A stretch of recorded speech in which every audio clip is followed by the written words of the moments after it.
So I said that should take care of it. And honey, I went in here, and our outside unit is right outside my kitchen. That thing was still running. And I said, that don't sound right. So what I did was I went and called my son. Now let's see what happened. No. I went in there and I turned the whole unit off. I turned everything off. I turned the fan off. I turned the outside unit off. Come back in the kitchen, and that outside unit was still running. So I picked up the phone and I called my son. I said, son, what do you think about that? And he said, Mom, that don't sound good. He said, maybe the thermostat's stuck or something. I said, you need to go in there. He said, you need to go in there and take the cover off that thermostat and see if, that would help it. So I went in there, and honey, when I touched that thermostat, it was hotter than a brick. Hotter than fire. I couldn't hardly touch it, and hot air was coming out of my return. I mean, it was like the furnace was on, but hot air should never come out of that huge vent that takes all the air from the house and passes it through the unit. And you know what I thought immediately? I thought, oh my God, the house is on fire underneath. I thought the furnace was on fire underneath the house. Because there is no way should that hot air have been coming out of that vent like that. And it was so hot that I just about could not touch the vent.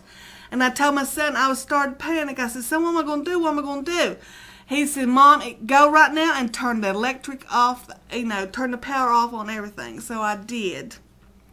And honey, Jasper got right in front of that vent, and I said, honey, get away from there. It's probably on fire.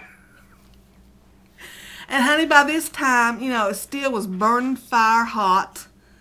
I called my brother-in-law. He was already in the bed. I knew he was getting ready to go to work the next day. And this is about probably 10 o'clock at night. And honey, he was already in the bed, but he come on down here. I said, well, that's all right. I told his wife, she said, he's in the bed. I said, well, that's all right. I just called my sister and her husband. They live across the street. So I called them, honey. Well, James' brother, Johnny, said, well, I can't stay here. I got to go down there and see what's wrong with it. So, honey, James called in the meantime, and I tell you what, I was hysterical. I thought the unit on the bottom was on fire. I thought the heating coils or something had caught on fire down there. And that was what was sending all the heat up through the thing. Well, Paul and Troy come over, and Johnny come down, and they checked everything, and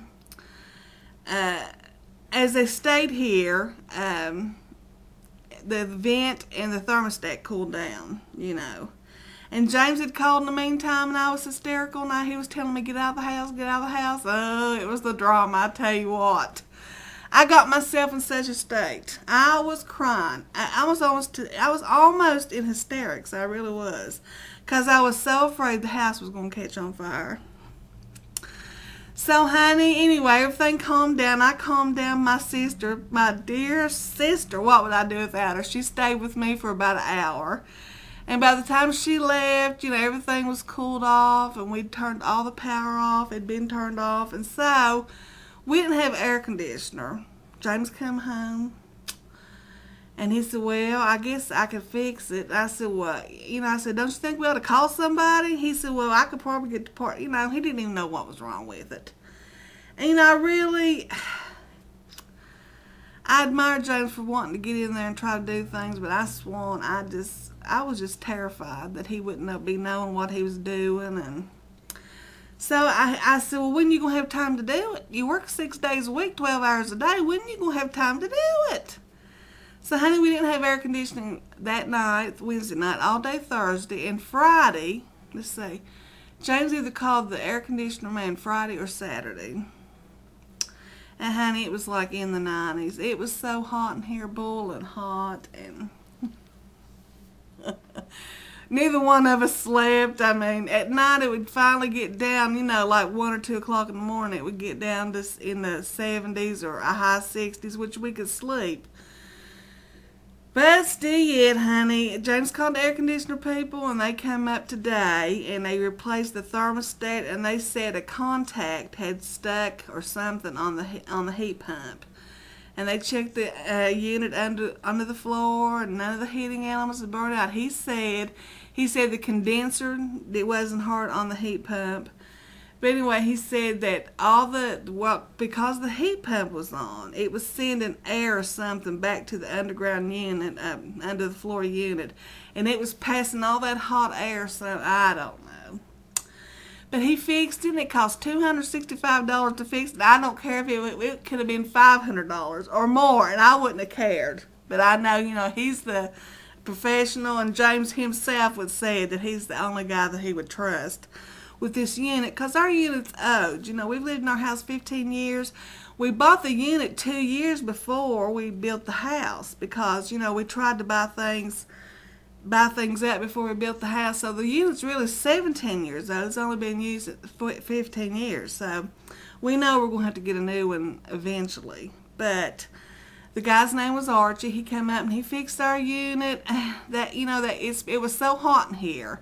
Now I've got it set on 74, I think, the air conditioner. And it just now turned off. Just now. I heard it click off. So it's been on for about 7 hours.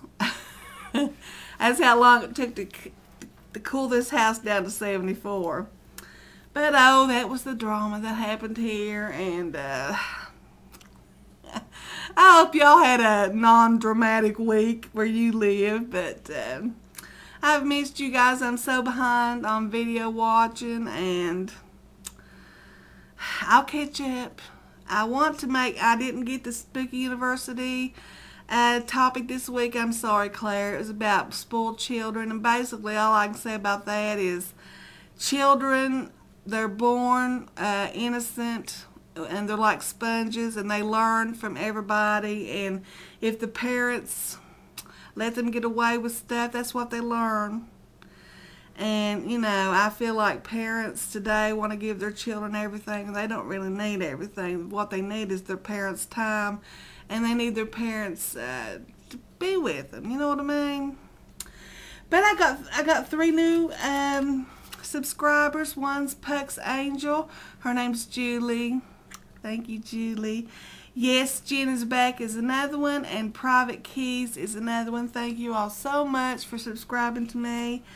Like I said, I'm sorry I've been away so long. It feels like I've been gone forever, but I think I've caught you up on everything. So I'll let you go. This is it. This is all from me. This is Melissa reporting from up in the holler. Bye, everybody.